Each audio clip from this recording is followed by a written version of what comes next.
हर हर महादेव आप सभी को। तो स्वागत है आपका शिव सूत्र के इस पहले एपिसोड में। यहाँ पर हम जीवन सत्य की खोज में एक कदम आगे बढ़ाएंगे, इस जीवन को समझने की कोशिश करेंगे। ये शिव सूत्र ओशो द्वारा लिखित है।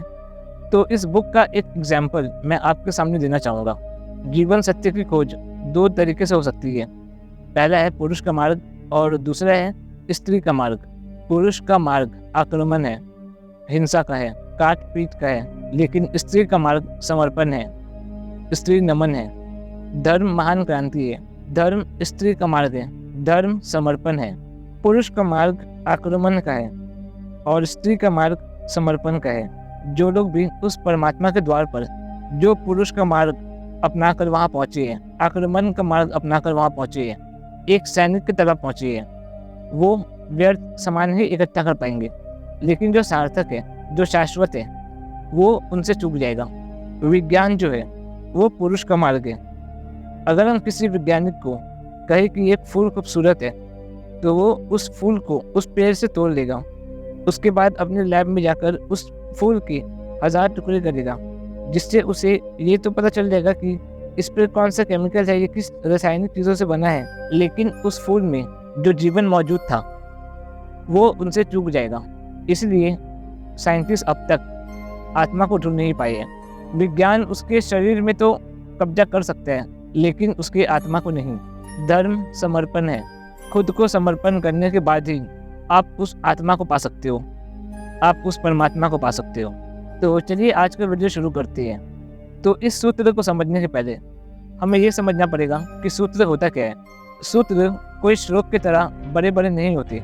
सूत्र बहुत छोटे होते हैं, 2-3 शब्द के होते हैं, लेकिन इन 2-3 शब्द में ही पूरा ब्रह्मांड समाया हुआ है। सूत्र शुरुआत है।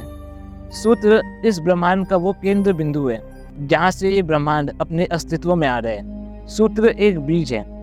जिस तरीके से एक बीज में पूरा वृक्ष होता है, उसी तरह इस एक सूत्र में पूरा ब्रह्मांड समाया हुआ है। सूत्र इस ब्रह्मांड का बीज है। अगर एक पेड़ के बीज को अगर तुम्हें पेड़ बनता हुआ देखना है, तो तुम्हें उसे ज़मीन में गाड़ना पड़ेगा, और वो जब ज़मीन के अंदर वो जब बीज टूटेगा और उससे जब एक पेड़ निकलेगा, तब जाकर तुम उस पेड़ को देख पाओगे। तुम इस सूत्र को अपने हृदय में बोना। अगर तुमने इसे अपने हृदय में बोया, तो ही तुम इसका विशाल अस्तित्व देख पाओगे, इसे जान पाओगे। पहला सूत्र है चैतन्य आत्मा। चैतन्य हम सभी हैं, लेकिन हमें आत्मा कुछ पता नहीं। आत्मा का मतलब होता है वो जो अपना है। कोई संगी साथी, परिवार, घर, राज्य, ये कुछ भी अपना नहीं है। सिर्फ तुम्हारी आत्मा ही तुम्हारी है, क्योंकि मृत्यु एक दिन तुमसे ये सभी कुछ छीन लेंगी। मृत्यु एक कसौटी है। मृत्यु जो तुमसे छीन ले वो तुम्हारा नहीं था, और मृत्यु जो तुमसे ना छीन पाए वो तुम्हारा है। ये सूत्र काफ़ी समाज विरोधी है, क्योंकि मेरे अलावा भी मेरा कोई है, यही समाज है। ये पहला सूत्र चैतन्य आत्मा है। ये एक चिंगारी है जो शिव तुम्हारी तरफ फेंक रहे हैं। शिव आग है। अगर तुम जलने को तैयार हो, अगर तुम मिटने को तैयार हो, क्योंकि तुम मिटोगे तो ही नए का जन्म होगा। तुम्हारी राख से ही नए की शुरुआत होगी। मेरा देश, मेरी जातियाँ, यही समाज है। लेकिन शिव तुमसे कह रहे हैं चैतन्य आत्मा है, यानी कि तुम्हारे अतिरिक्त तुम्हारा कोई अपना नहीं है। तुम जिसे भी मेरा कहते हो, मेरा कहते ही किसी दूसरे का प्रवेश हो जाते हैं कि कोई दूसरा जो मेरा है, और मेरा कहकर तुम करते क्या हो? उसका शोषण करते हो, उसे अपने जैसा बनाना चाहते हो, उसे अपने तरीके से रखना चाहते हो, अपने सुनाना चाहते हो और अपना काम करवाना चाहते हो। मेरा कहना शोषण का हिस्सा है। मेरा कहकर तुम लोगों का शोषण करते हो। मेरी पत्नी, मेरे बच्चे, मेरा परिवार, इन सबको तुम मेरा कहकर अपनी तरह बनाना चाहते हो, उस पर अपनी सत्ता चलाना चाहते हो, और तुम ये समझते हो कि तुम उन पर बड़ा उपकार कर रहे हो। जिन्हें खुद का पता नहीं है वो क्या दूसरों पर उपकार करेंगे। एक पिता ने अपने बेटे से पूछा कि तुम मुझे पिछले वर्ष की कोई भी ऐसी बात बताओ जो तुमने अच्छा किया हो। तो बेटे ने उनसे कहा कि एक व्यापारी तीर्थ यात्रा में जा रहा था, तो उसने मुझे अपने कई सारे अमूल्य वस्तु मुझे दिए रखने को। उसमें कई सारे हीरे जवाहरात थे और अमूल्य वस्तुएं थी, और उन्होंने उसे गिना भी नहीं था। उन्होंने मुझे बिना गिने दे दिया। और आसपास कोई गवाह भी मौजूद नहीं था। मैं अगर चाहता तो उसे देखकर भाग जाता या फिर उससे कुछ हीरे जवाहरात भी निकाल लेता, लेकिन मैंने ऐसा नहीं किया। उसने मुझे जैसा दिया था मैंने उसे वैसा ही लौटा दिया। तो उसके पिता ने उनसे पूछा कि अगर तुम कुछ हीरे जवाहरात रख देते तो क्या तुम्हें ग्लानि या कुछ पछतावा नहीं होता? तो उसके बेटे ने कहा कि ज़रूर होता, इसलिए तो मैंने नहीं रखा। तो उसके पिता ने कहा, तुमने वो नहीं चुरा कर कोई उपकार नहीं किया, तुम उस पाप से, उस पश्चाताप से बचना चाहते थे, इसलिए तुमने ये नहीं किया, तो इसमें कोई उपकार नहीं हुआ। इसलिए बिना आत्मज्ञान के कोई भी उपकारी नहीं बन सकता। जिन्हें खुद का पता नहीं वो क्या दूसरों पर उपकार करेगा। हम गरीब को खाना खिला देते हैं या किसी ज़रूरतमंद की मदद कर देते हैं तो हम सोचते हैं कि हमने बहुत पुण्य की काम की है, लेकिन अगर तुम इसे गहराई से देखोगे तो तुम अपने ही अहंकार को भरता हुआ पाओगे कि ये मैंने किया, मैंने ये काम किया, मैंने वो काम किया। इसीलिए अहंकारी कभी भी उपकारी नहीं हो सकता। तुम्हें ऐसा लगता है कि तुम उपकार कर रहे हो, लेकिन तुम अपने अंदर के अहंकार को ही भर रहे हो। तुम्हारे अंदर समर्पण का भाव नहीं है, तुम्हारे अंदर हिंसा का भाव है कि मैंने इसके लिए अच्छा किया तो मेरे साथ भी अच्छा हो। ये ज़्यादा से ज़्यादा तुम्हें भटकाएंगी, उससे ज़्यादा और कुछ नहीं मिलेगा। और भटकोगे तो दुख तो आने ही है। मुल्ला नसरुद्दीन की उसकी बीवी से लड़ाई हो गई। उसकी बीवी ने कहा कि तुम मेरी रिश्तेदारों से इतना नफरत क्यों करते हो? तो मुल्ला नसरुद्दीन ने कहा कि ये सच नहीं है और इसका प्रमाण मैं तुम्हें दे सकता हूँ।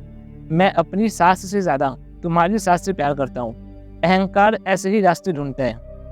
तुम कहीं भी चले जाओ अंदर खुद को ही भरता हुआ पाओगे और ये धीरे धीरे इतना सूक्ष्म हो जाता है, इतना गहरा हो जाता है कि ये तुम्हारी आदत बन जाती है और तुम अपने ही बनाए भूल भुलैया में घूमने लगते हो। आँख दूसरे को देखती है, कान दूसरे की सुनते हैं, मन दूसरे की सोचता है और इन सभी चीज़ों में अकेले तुम रह जाते हो। तुम्हारी हालत बिल्कुल वैसी है जैसे दिया तले अंधेरे का होता है। तुम उस दिए की रोशनी में सभी तरफ भटकते हो, लेकिन खुद से अपरिचित रह जाते हो बिना खुद को जाने। अगर तुमने सब कुछ जान भी लिया तो वो इकट्ठा जोड़ में भी बेकार होगा। चैतन्य आत्मा है, चैतन्य तीर्थ है, चैतन्य हमारा स्वभाव है।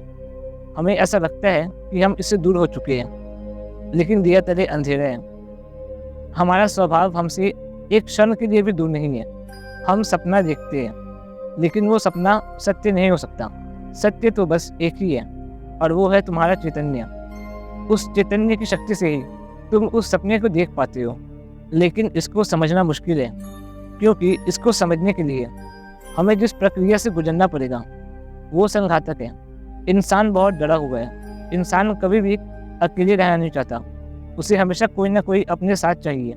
एक बाप दिख रहा है, बेटा बड़ा हो रहा है, बहुत आशाएं जुड़ी हैं, क्योंकि तुम्हारा स्वभाव बन चुका है संबंध जोड़ने का, आशाएं जोड़ने का, और वो जब पूरा नहीं हो पाता तो तुम टूट जाते हो।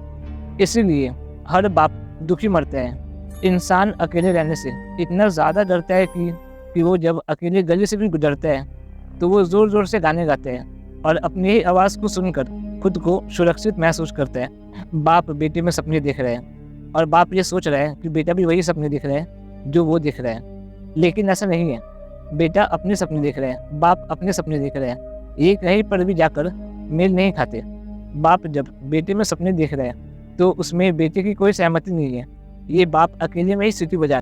जिंदगी का मतलब बस इतना ही है कि तुमने अपने सपनों की नाव दूसरों से बांध रखी है, क्योंकि तुम होश में नहीं हो। तुम्हें पता ही नहीं कि तुम क्या कर रहे हो। सन्यासी वो है जो जाग गया है। कितना ही ये स्वीकार करना मुश्किल हो कि मेरे अलावा मेरा कोई नहीं है, लेकिन जिसने ये स्वीकार कर लिया वही सन्यासी है। लेकिन इसका मतलब ये नहीं कि तुम चले जाओ हिमालय, और जाने की ज़रूरत भी क्या है। सपना झूठा है, बात खत्म। हम रात में जब सपना देखते हैं तो सुबह उठकर ये तुम नहीं कहते सपना झूठा हो गया, यहाँ से अब भागो। सपना झूठा है, बात खत्म। इसके लिए आपको कहीं भागने की ज़रूरत नहीं है। लेकिन एक आदमी भाग रहा है अपने बच्चों से, अपनी पत्नी से। इसका भागना ये बताता है कि इसने कहीं से सुन लिया होगा कि सपना झूठा है। पहले ये पत्नी के पीछे भागता था, अभी ये पत्नी को छोड़कर भाग रहा है, लेकिन दोनों में ही कारण पत्नी ही है। भागने की ज़रूरत ही क्या है। सपना झूठा हो गया, बात खत्म। कहीं तुम्हें हिमालय जाने की ज़रूरत नहीं है। जिस दिन तुमने सत्य स्वीकार कर लिया, जिस दिन तुम ये समझ गए कि तुम अकेले हो, उस दिन तुम सन्यासी बन गए। तुम बस खुद को अकेला अनुभव करना, खुद में कैवल्य को अनुभव करना और अंदर से पूरा खाली हो जाना। इसका मतलब ये नहीं कि तुम सुबह उठकर रोज ये दोहराओ कि मैं अकेला हूँ, मेरे अलावा मेरा कोई नहीं है। इससे काम नहीं बनेगा।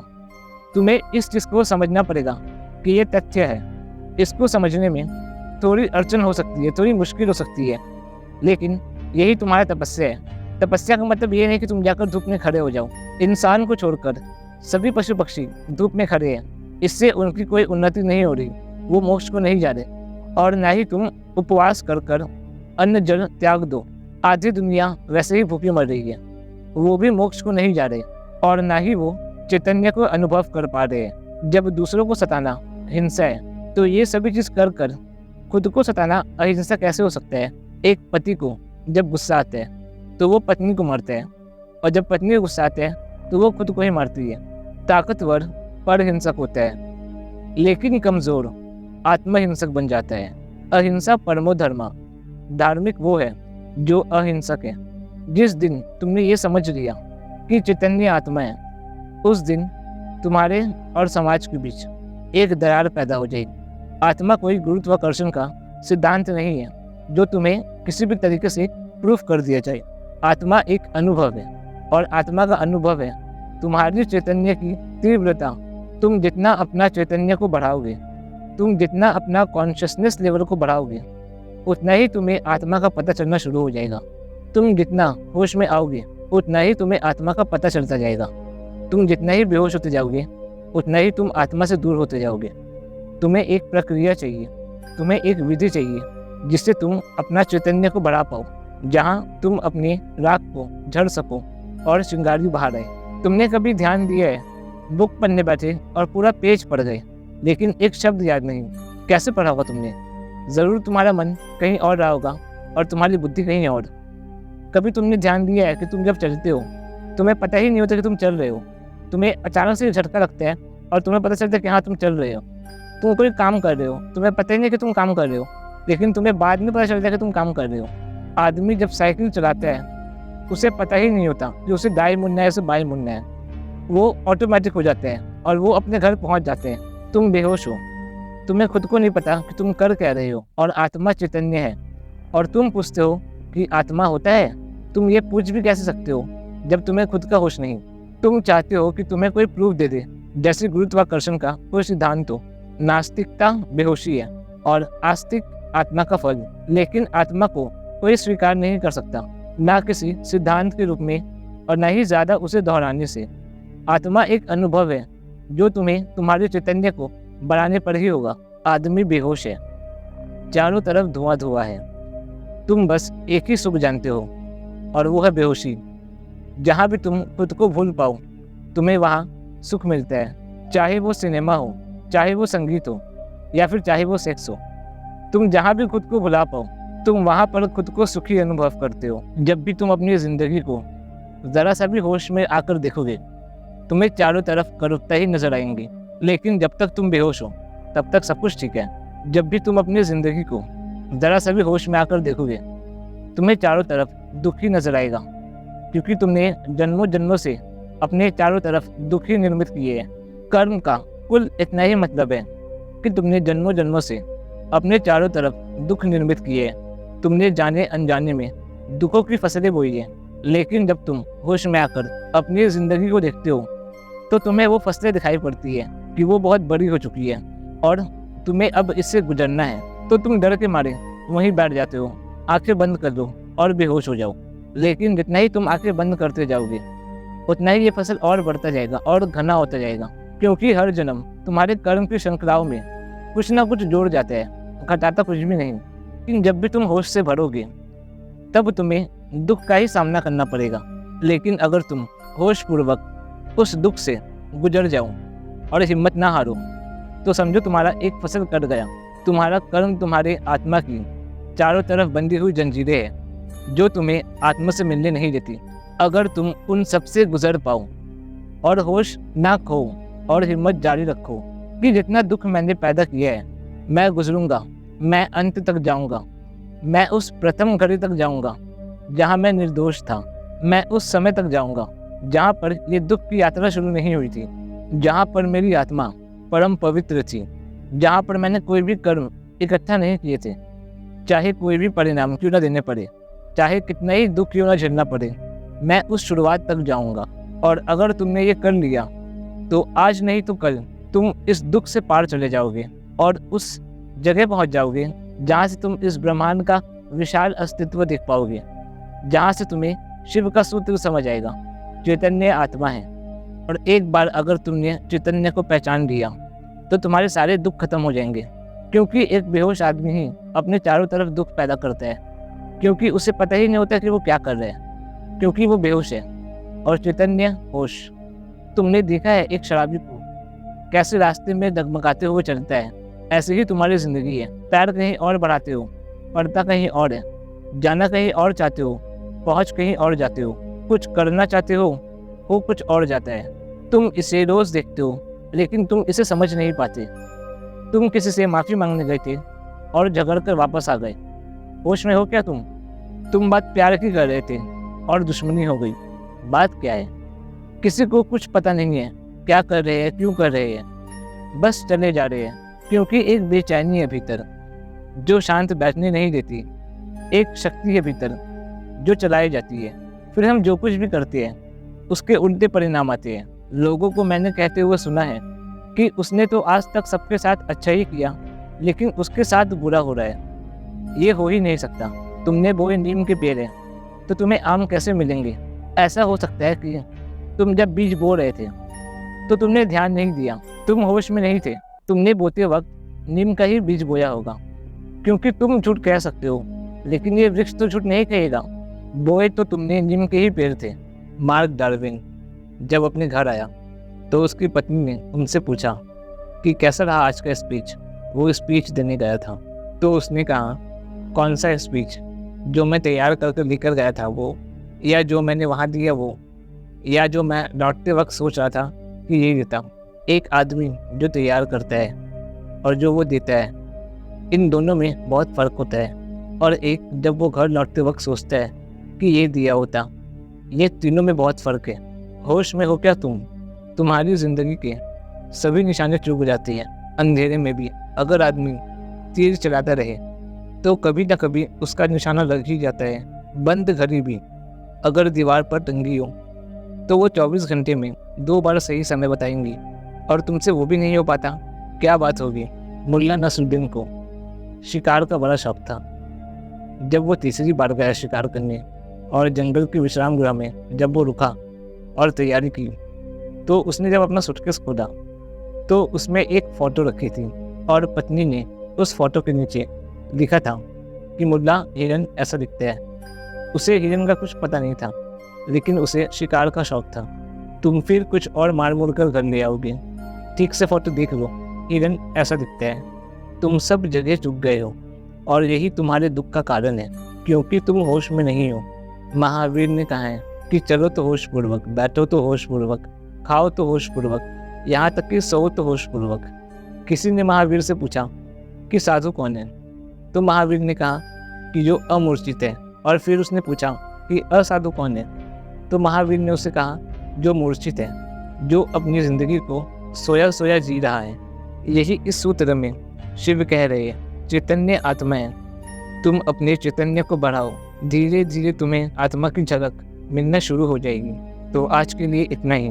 हर हर महादेव।